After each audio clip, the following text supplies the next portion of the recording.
الحمد لله وكفى وسلام على عباده الذين اصطفى أما بعد أعوذ بالله من الشيطان الرجيم بسم الله الرحمن الرحيم لقد كان لكم في رسول الله أسوة حسنة وقال الله تعالى في مقام آخر قل إن كنتم تحبون الله فاتبعوني يحببكم الله سبحان ربك رب العزة عما يصفون وسلام على المرسلين والحمد لله رب العالمين اللهم صل على سيدنا محمد وعلى آل سيدنا محمد وبارك وسلم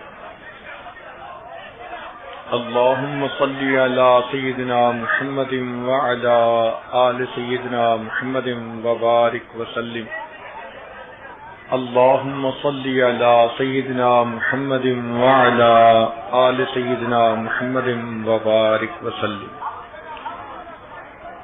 جب ہم باجماعت نماز پڑھتے ہیں تو ایک امام ہوتے ہیں اور باقی مقتدی ہوتے ہیں۔ مقتدیوں کے اوپر لازم ہوتا ہے کہ امام کی اقتداء کریں۔ اگر کوئی مقتدی امام کی اقتداء نہ کرے تو اس کی نماز صحیح نہیں ہوتی۔ جس طرح نماز میں ایک امام ہے، اسی طرح ہماری پوری زندگی کے امام سیدنا رسول اللہ صلی اللہ علیہ وسلم ہیں۔ ہمارا یہ فرض منصبی ہے کہ ہر کام ہم نبی علیہ الصلوۃ والسلام کے طریقے کے مطابق کریں۔ کھانا پینا، پہننا اوڑھنا، معاشرت، معیشت، ہر چیز نبی علیہ الصلوۃ والسلام کے طریقے کے مطابق ہو، یہ ہر مسلمان کے اوپر لازم ہے۔ نبی علیہ السلام نے ارشاد فرمایا علیکم بسنتی، تمہارے اوپر میری سنت کی اقتداء لازم ہے۔ آپ نے دیکھا ہوگا کہ شادی کے موقع پر دلہن کو سجاتے ہیں، وہ یہ سمجھتی ہے کہ اگر میری انگلیوں میں انگوٹھی پہنا دی گئی تو انگلیاں خوبصورت بن جائیں گی، اگر بازوؤں میں چوڑیاں ڈال دی گئیں تو بازو خوبصورت بن جائیں گے، اگر گلے میں لاکٹ ڈال دیا گیا تو میرا گلا خوبصورت بن جائے گا، اور اگر میرے کانوں میں بالیاں ڈال دی گئیں تو میرے کان خوبصورت ہو جائیں گے۔ غرض دلہن کا یہ خیال ہوتا ہے کہ جس عضو کو زیور سے سجا دیا جائے گا وہ میرے خاوند کی نظر میں خوبصورت بن جائے گا۔ ہو بہو یہی مثال ہے کہ مومن اپنے جس عضو کو سنت کے مطابق ڈھالتا جاتا ہے اس کا وہ عضو اللہ رب العزت کی نظر میں خوبصورت بنتا چلا جاتا ہے، حتیٰ کہ اگر وہ سر کے بالوں سے لے کے پاؤں کے ناخنوں تک اپنے آپ کو سنت کے مطابق بنا لے تو سجے ہوئے انسان کی طرح وہ اللہ رب العزت کی نظر میں پیارا ہو جاتا ہے۔ ارشاد فرمایا قل ان کنتم تحبون اللہ، اے میرے محبوب فرما دیجئے کہ اگر تم اللہ سے محبت کرتے ہو فاتبعونی، تم میری اتباع کرو، یحببکم اللہ، اس کا نتیجہ یہ ہوگا کہ اللہ رب العزت تم سے محبت فرمائیں گے، تم اللہ رب العزت کے محبوب بن جاؤ گے۔ چنانچہ جس شخص نے سنت کو اپنایا اس نے نجات پائی۔ امام مالک رحمت اللہ علیہ فرماتے تھے ان السنت مثل سفینۃ نوح علیہ الصلاۃ والسلام، کہ نبی علیہ الصلاۃ والسلام کی سنت نوح علیہ الصلاۃ والسلام کی کشتی کی مانند ہے۔ من رکبہا نجا، جو اس کشتی پر سوار ہو گیا وہ نجات پا گیا۔ ومن تخلف عنہا غرق، اور جو اس کشتی سے پیچھے رہ گیا وہ دنیا کے طوفانوں کے اندر غرق ہو گیا۔ ایک حدیث مبارکہ میں ہے، نبی علیہ السلام نے ارشاد فرمایا، من حفظ سنتی اکرمہم اللہ باربع خصال، جو شخص میری سنت کا اکرام کرتا ہے، عزت کرتا ہے، اس پر عمل پیرا ہوتا ہے، اللہ تعالیٰ 4 طریقوں سے اس بندے کا اکرام فرماتے ہیں۔ ایک، المحبت فی قلوب البررہ، نیک لوگوں کے دلوں میں اللہ تعالیٰ اس بندے کی محبت ڈال دیتے ہیں۔ دوسری بات، والہیبۃ فی قلوب الفجرہ، جو فاسق و فاجر ہوتے ہیں ان کے دلوں میں اللہ اس کا رعب بٹھا دیتے ہیں۔ والسعۃ فی الرزق، اللہ رزق اس کا کھلا فرما دیتے ہیں، رزق میں کشائش عطا فرما دیتے ہیں۔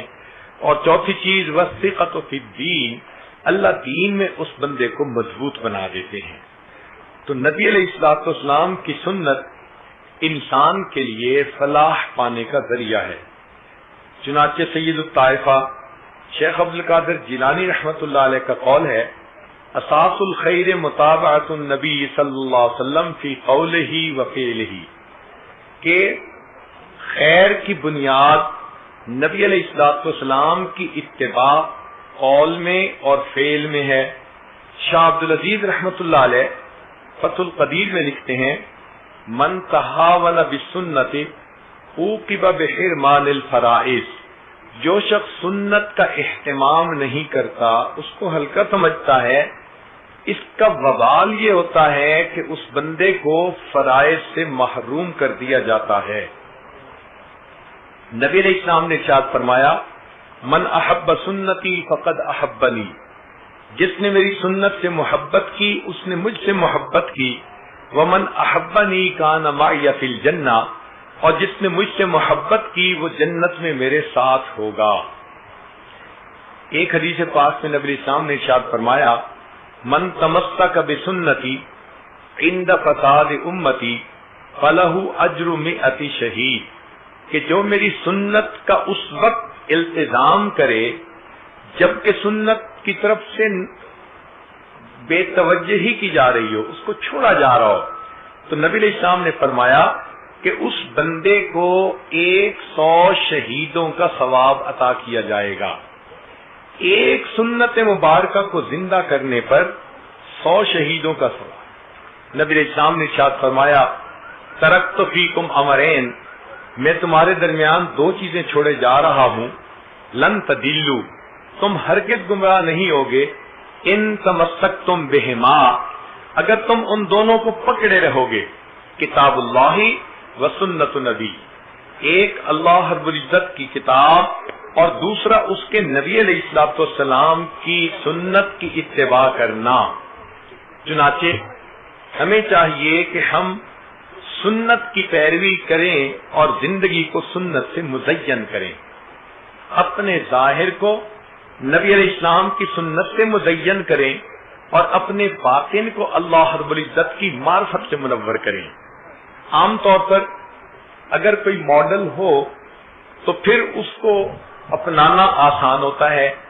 اللہ رب العزت نے اپنے پیارے حبیب صلی اللہ علیہ وسلم کو بھیج کر اتمام حجت فرما دی کہ میرے بندو، میرے محبوب صلی اللہ علیہ وسلم تمہارے درمیان زندگی گزار چکے، اب ان کی ایک ایک بات محفوظ ہے، تم ہر عمل ان کے مطابق اگر کر لو گے تو تم قیامت کے دن میری نگاہوں میں محبوب ہوگے، پیارے ہوگے۔ اس لیے کہ ان المحب لما یحب مطیع، محب جس سے محبت کرتا ہے اس کا مطیع ہوتا ہے۔ تم اگر میرے محبوب صلی اللہ علیہ وسلم سے محبت کے دعوے دار ہو تو تمہیں چاہیے کہ تم ان کی سنت کی پیروی کرو۔ آپ نے تجربہ کیا ہوگا کہ جب کوئی چیز مارکیٹ میں آتی ہے تو اس کے اوپر حکومت کی اپروول کی مہر لگی ہوتی ہے۔ کوئی بھی فوڈ آئٹم تو گورنمنٹ اس پر مہر لگا دیتی ہے کہ ہاں یہ تمام قوانین کے مطابق کھانا تیار کیا گیا۔ اب مہر لگے ہوئے اس فوڈ کی کچھ اور قیمت ہوتی ہے۔ اگر کوئی ایسا فوڈ آ جائے کہ جس پر رجسٹرڈ ہونے کی مہر نہیں لگی ہوئی تو اس کو اول تو دکاندار ہی نہیں رکھتے، اور اگر رکھ بھی دے تو گاہک اس کو نہیں خریدتا۔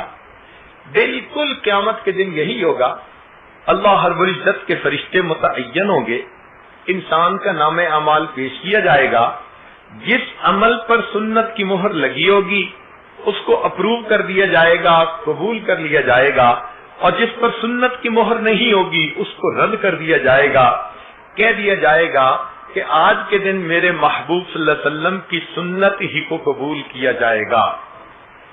آپ اگر کبھی درزی کے پاس جائیں کہ جی یہ میرا ایک کپڑا ہے، کرتا ہے، مجھے اس کے بالمطابق آپ ایک اور کرتا بنا کے دے دیں، تو آپ جب وصول کرنے جاتے ہیں تو پہلے کرتے کے مطابق بالکل اس کی پیمائش دیکھتے ہیں، لمبائی بھی، چوڑائی بھی، ڈیزائن بھی۔ اگر کوئی بھی چیز اس سے تھوڑا سا مختلف ہو تو آپ درزی کو کہتے ہیں کہ جناب جب میں نے آپ کو ماڈل دیا تھا تو تم نے کیوں اس کے مطابق نہ بنایا؟ قیامت کے دن یہی ہوگا۔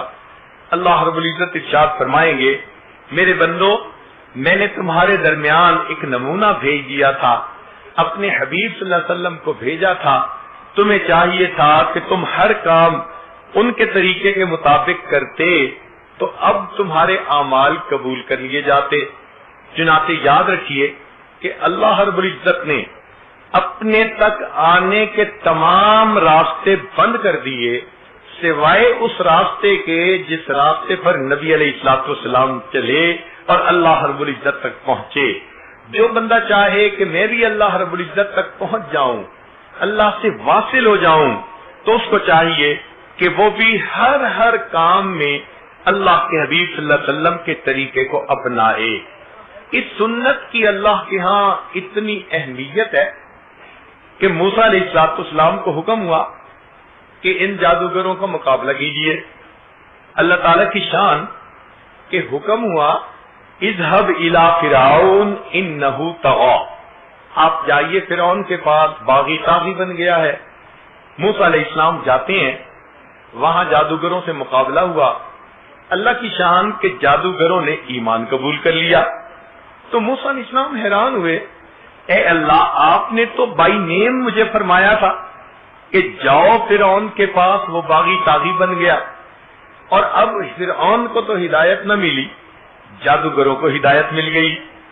تو فرمایا کہ وجہ یہ تھی کہ اس زمانے میں جب دو پارٹیوں میں مقابلہ ہوتا تو ان کی ایک یونیفارم ہوا کرتی تھی جب بادشاہ نے کوئی مقابلہ دیکھنا ہوتا تھا۔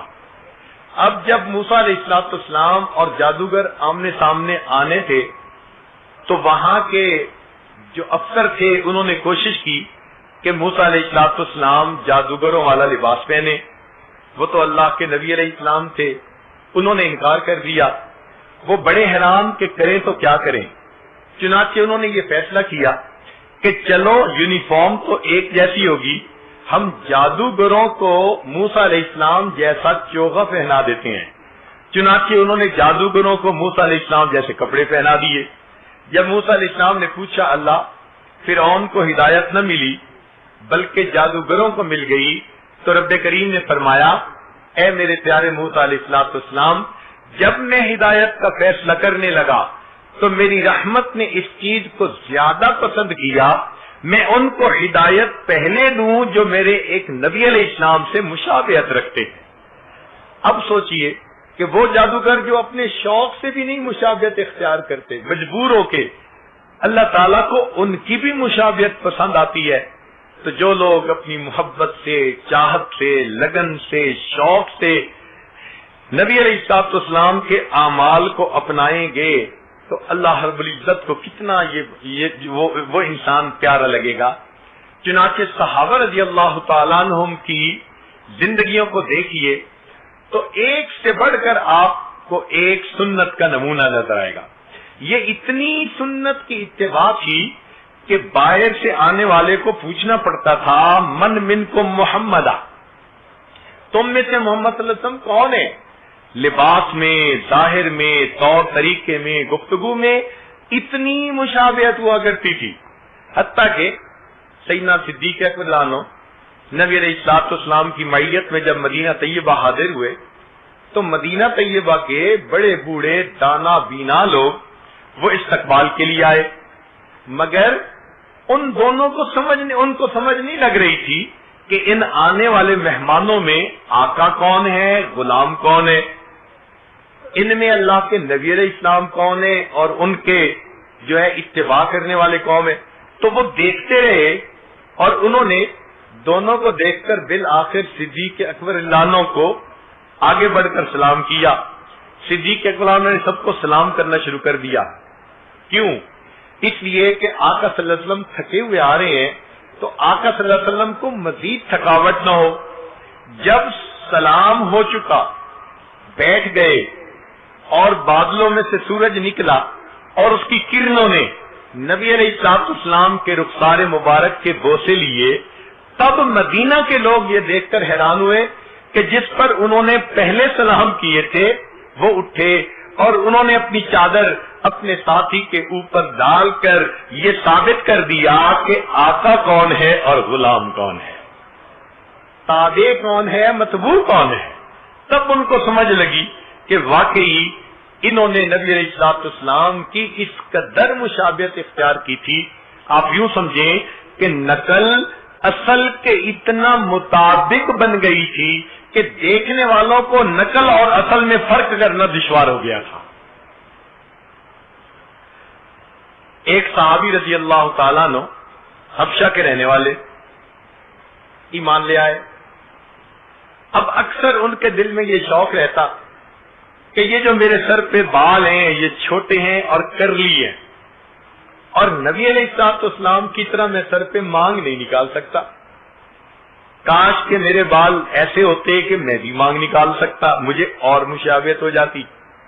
یہ دل میں ان کے ایک تمنا تھی، چٹکیاں لیتی تھی۔ سردی کا موسم، ایک دن انگیٹھی جل رہی ہے اور وہ انگارے کو ایک لوہے کی سلاخ تھی، اس کے ساتھ انگاروں کو ذرا سیٹ کر رہے تھے۔ جب دیکھا کہ یہ سلاخ گرم ہو گئی تو پتہ نہیں ان کے اوپر محبت کا کیا جذبہ آیا کہ انہوں نے اس سلاخ سے اپنے سر کے درمیان یوں نشان لگا دیا۔ گرم سلاخ تھی، جلد جل گئی، خیر جب اس پر مرہم لگائی گئی تو وہ ٹھیک تو ہو گئی، اب جلنے کی وجہ سے ایک لائن نظر آتی تھی۔ لوگوں نے کہا کہ آپ نے اپنے آپ کو کیوں تکلیف میں ڈالا؟ جواب دیا کہ وہ تکلیف تو ختم ہو گئی، اس بات کی خوشی باقی ہے کہ اب میرا سر میرے آقا صلی اللہ علیہ وسلم کے مبارک سر کے ساتھ مشابہت پا چکا ہے۔ کیا محبت تھی۔ سیدنا عبداللہ ابن عمر رضی اللہ تعالیٰ عنہ مدینہ طیبہ سے مکہ مکرمہ کی طرف جا رہے ہیں، ایک جگہ جا کر رک گئے، نیچے اترے، قریب ایک درخت تھا اس کی طرف گئے اور وہاں جا کر وہ اس طرح بیٹھے کہ جیسے قضائے حاجت سے فارغ ہوتے ہیں، مگر فارغ نہیں ہوئے، ویسے ہی اٹھ کے آگے اور سفر شروع کر دیا۔ تو ساتھ والوں نے پوچھا، حضرت اگر آپ کو حاجت نہیں تھی تو آپ نے کیوں سفر روکا؟ خود بھی رکے، دوسروں کو بھی روکا۔ عبداللہ ابن مدلان نے جواب دیا کہ گو مجھے ضرورت نہ تھی، مگر ایک دفعہ میں نے نبی علیہ الصلوۃ والسلام کے ساتھ سفر کیا، میں نے دیکھا کہ میرے آقا صلی اللہ علیہ وسلم اس جگہ پر رکے اور آپ سواری سے اترے، فارغ ہوئے۔ جب میں گزر رہا تھا میرے دل میں خیال آیا میں بھی وہی عمل کروں جو میرے آقا صلی اللہ علیہ وسلم نے کیا، تو میں گیا اور تھوڑی دیر بیٹھ کے واپس آ گیا۔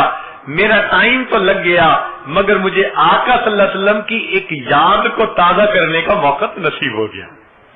اس سے اندازہ لگتا ہے کہ صحابہ رضی اللہ تعالیٰ عنہ کس قدر نبی علیہ الصلوۃ والسلام کی سنتوں کے شیدائی تھے۔ وہی سمجھا جائے گا شیدائے جمال مصطفیٰ، وہی سمجھا جائے گا شیدائے جمال مصطفیٰ، جس کا حال حال مصطفیٰ ہو کال کال مصطفیٰ۔ سبحان اللہ، سیدنا صدیق رضی اللہ عنہ کی اتباع سنت کا حال دیکھیے کہ نبی علیہ الصلوۃ والسلام جب غار حرا سے آئے تو اس وقت خدیجہ الکبریٰ رضی اللہ تعالی عنہا نے فرمایا آپ کیا محسوس کرتے ہیں؟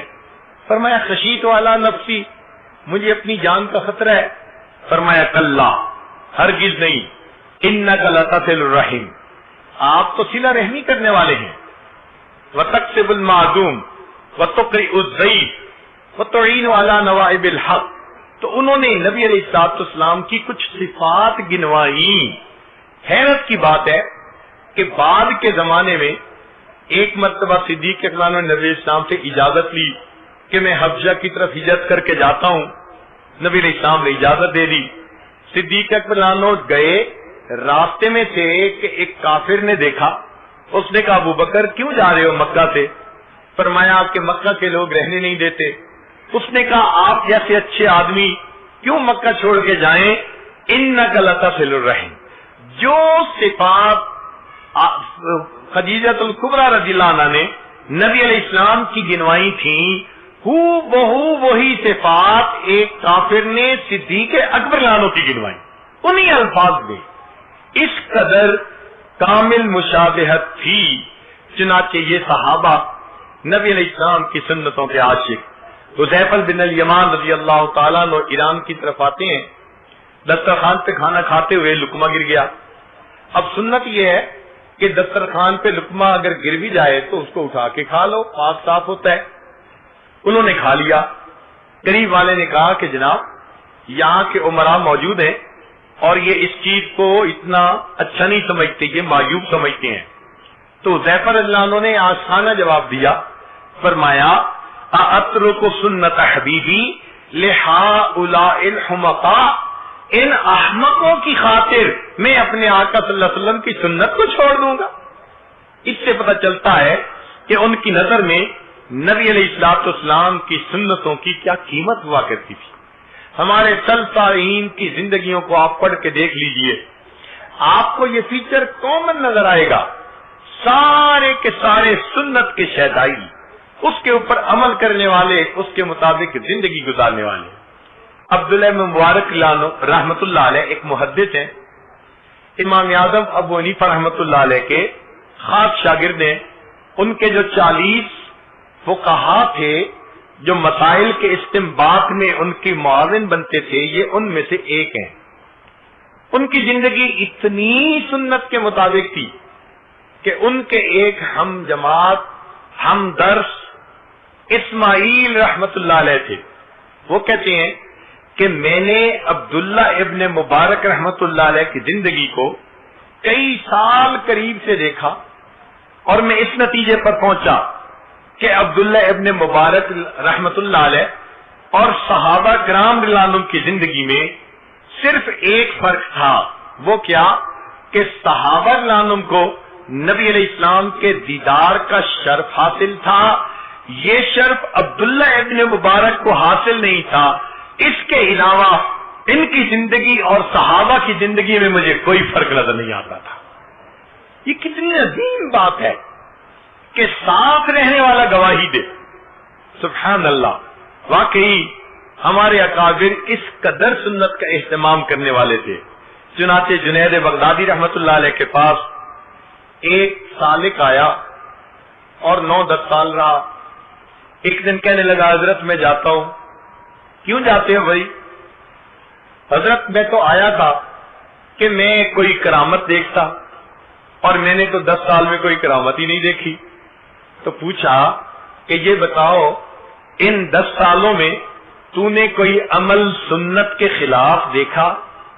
کہنے لگا سنت کے خلاف تو کوئی عمل نہیں دیکھا۔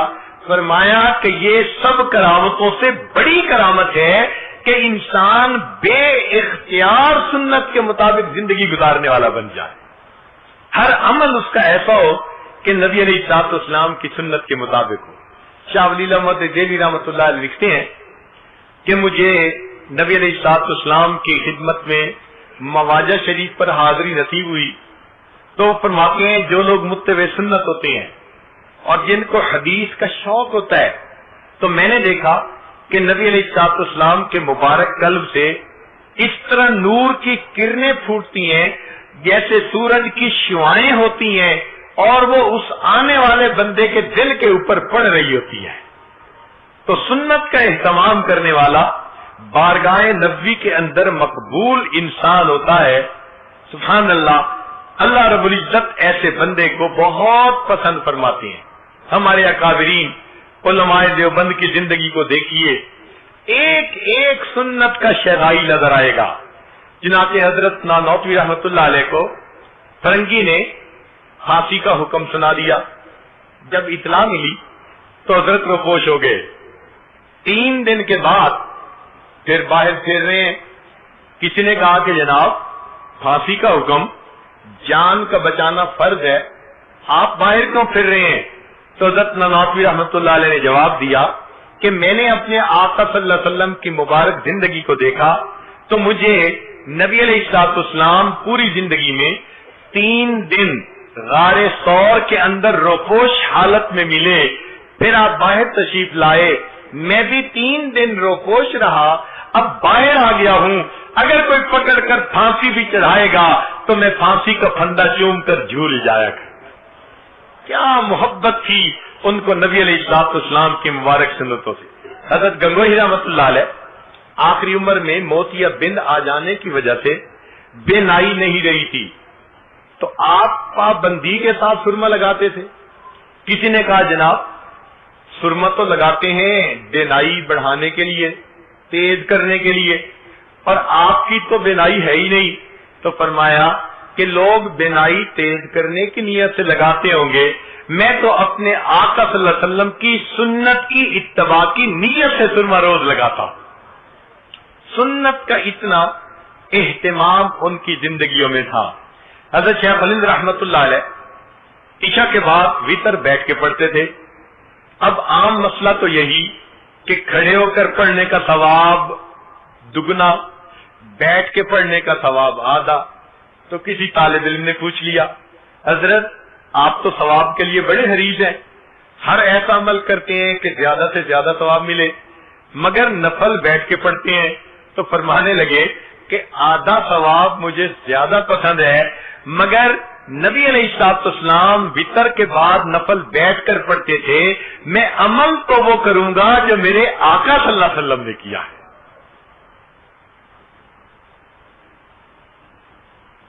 چنانچہ حضرت مولانا حسین مدنی رحمت اللہ علیہ جب تشریف لائے مدینہ طیبہ سے تو دارالعلوم دیوبند میں ایک باغیچہ تھا دارالحدیث کے بالکل سامنے. تو باغیچہ پھولوں کے لیے ہوتا ہے.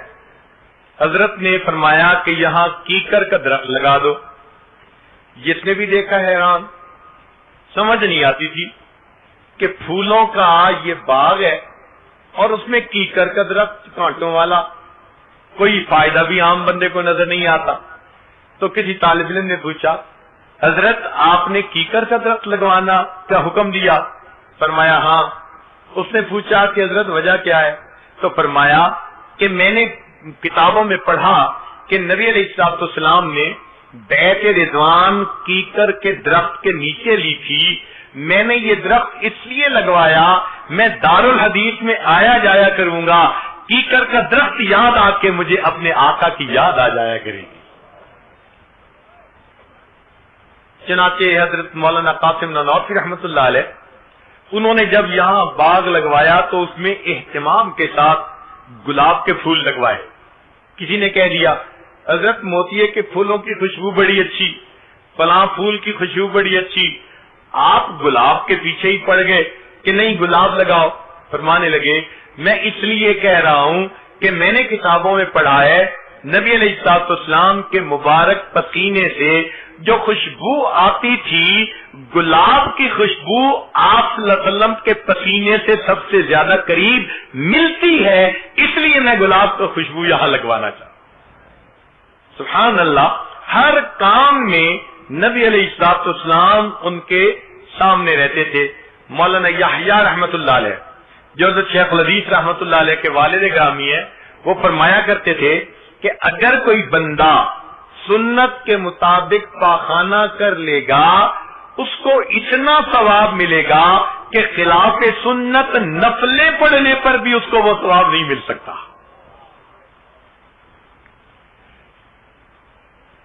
تو ہمارے اکابر علماء دیوبند کو اللہ رب العزت نے سنت کے اہتمام میں ایک امتیازی شان عطا فرمائی تھی، اور بالکل یہی معاملہ تھا ہمارے اسلاف اکابر مشائخ نقش بند میں بھی.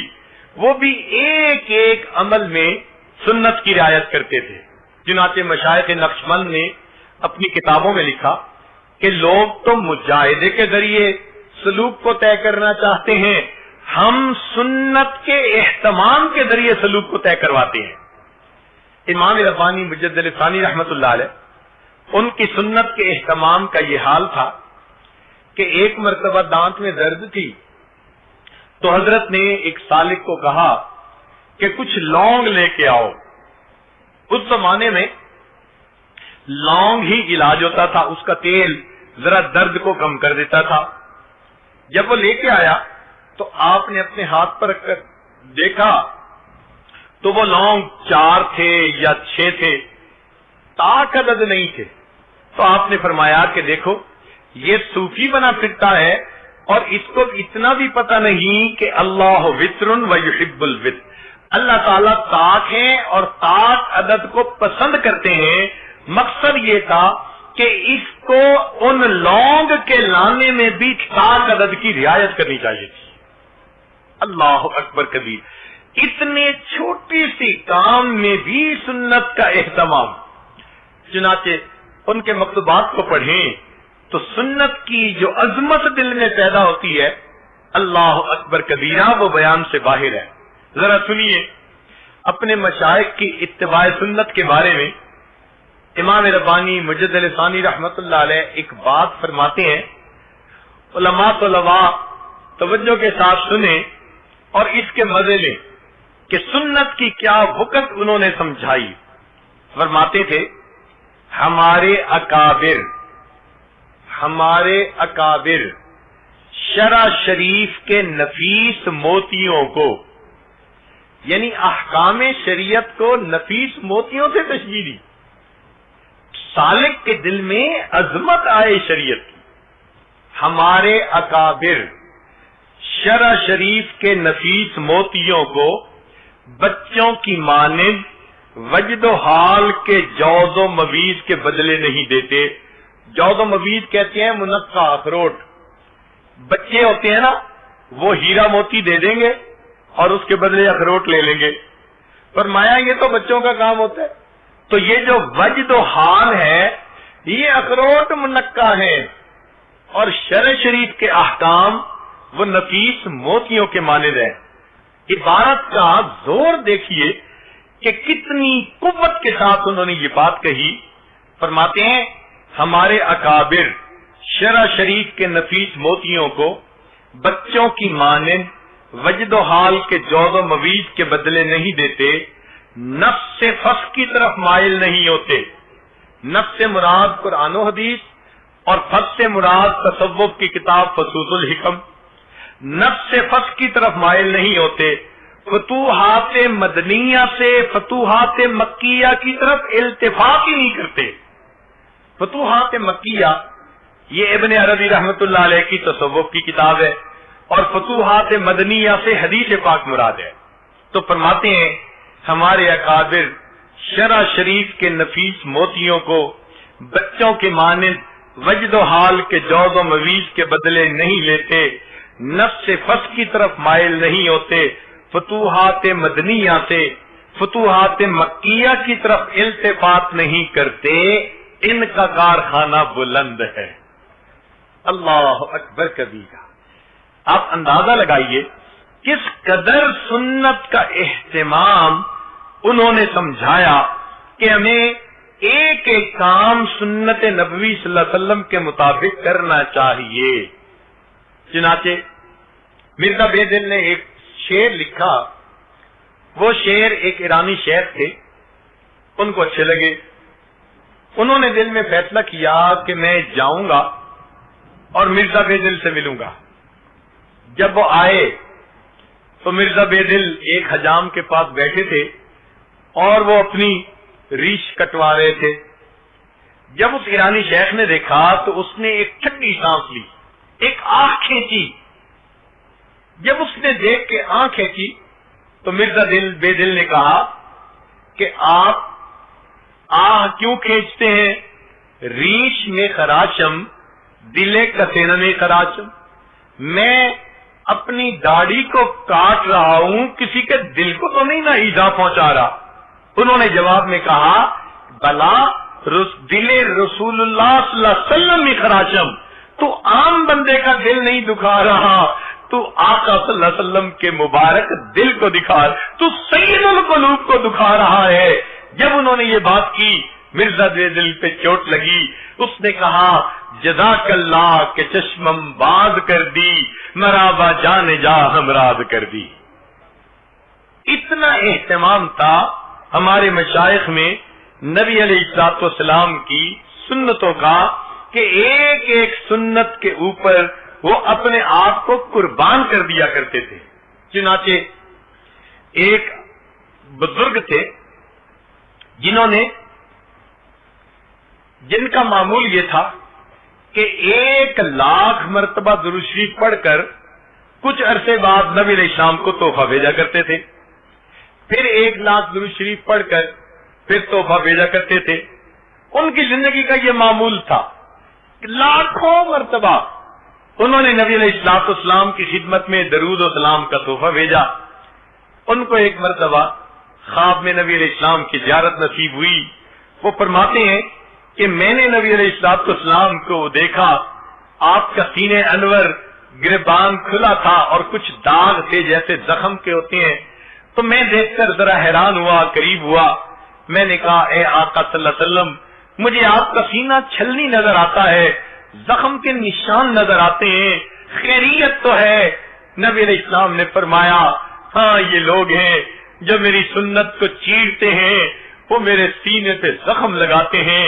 میں نے کہا اے آقا صلی اللہ علیہ وسلم, یہ کفار ہیں, زندگی بھر جنہوں نے آپ کو تکلیف پہنچائی, اب بھی وہ تکلیف پہنچانے والے کام کرتے ہیں. نبی علیہ السلام نے فرمایا میں کفار کی بات نہیں کر رہا, مجھے میرے رشتہ داروں نے تکلیفیں پہنچائی, میں سجدے میں گیا, اوجڑی اوپر ڈال دی گئی, میں گلی میں سے چلتا تھا, لوگ میری طرف دیکھ کر بسا اوقات تھوکا کرتے تھے, میرے چہرے پہ مٹی پھینکا کرتے تھے. مجھے ان سے کوئی گلہ نہیں, اس لیے وہ تو کفار تھے, گلہ تو مجھے ان سے ہے جو کلمہ پڑھتے ہیں, مجھے اپنا آقا اور سردار مانتے ہیں, اور جب عمل کا وقت آتا ہے وہ میری سنتوں کو ذبح کر دیتے ہیں. ان کو احساس ہی نہیں ہوتا, ان کی وجہ سے آج میرا سینہ زخمی ہے. غیروں سے گلہ نہیں ہوتا, گلہ اپنوں سے ہوا کرتا ہے. فرمایا مجھے اپنی امت سے گلہ ہے, اس لیے کہ یہ ماننے والے لوگ تھے. جب انہوں نے میری سنت کا جو ہے وہ اہتمام نہ کیا تو غیروں سے کیا امید کی جا سکتی ہے. نبی علیہ السلام نے جب یہ بات فرمائی, ان بزرگ کی آنکھوں میں آنسو آ گئے. فرمایا تم تو غیروں کی بات کرتے ہو, ہم نے اپنے بھی آزمائے ہیں. تم تو غیروں کی بات کرتے ہو, ہم نے اپنے بھی آزمائے ہیں. لوگ کانٹوں سے بچ نکلتے ہیں, ہم نے پھولوں سے زخم کھائے ہیں. میرے آقا صلی اللہ علیہ وسلم خواب کے اندر غم زدہ حالت میں ہیں کہ مجھے غم ہے اپنی امت کی وجہ سے, جو کلمہ پڑھنے والے صبح اٹھتے ہیں, چہرے سے سنت کو ہٹا کر اس کو گٹر کے اندر ڈال دیتے ہیں. کھانے کی سنت کا اہتمام نہیں, پینے کی سنت کا اہتمام نہیں. گھر کے اندر 10 روپے کا اگر کوئی بلب ٹوٹ جائے تو ماں بچے کے تھپڑ لگا دیتی ہے, وہی بچہ میری سنت کو توڑ دیتا ہے. ماں کے سر پہ جوں نہیں رینگتی, وہ ٹس سے مت نہیں ہوتا, باپ اس کا کوئی نوٹس نہیں لیتا. تو معلوم ہوتا ہے میری سنت ان کی نظر میں 1 روپے کے برابر بھی اہمیت نہیں رکھتی. یہ میرے وہ امتی ہیں جو میری شفاعت کے ہر وقت جو ہے وہ دل کے اندر حسرتیں رکھتے ہیں, لیکن میری سنت کا مذاق اڑاتے ہیں. اور پھر اور بھی زیادہ دیکھیے, کچھ تو وہ لوگ ہیں جنہوں نے انگریزی تعلیم پا کر دنیا داری کا راستہ اختیار کر لیا.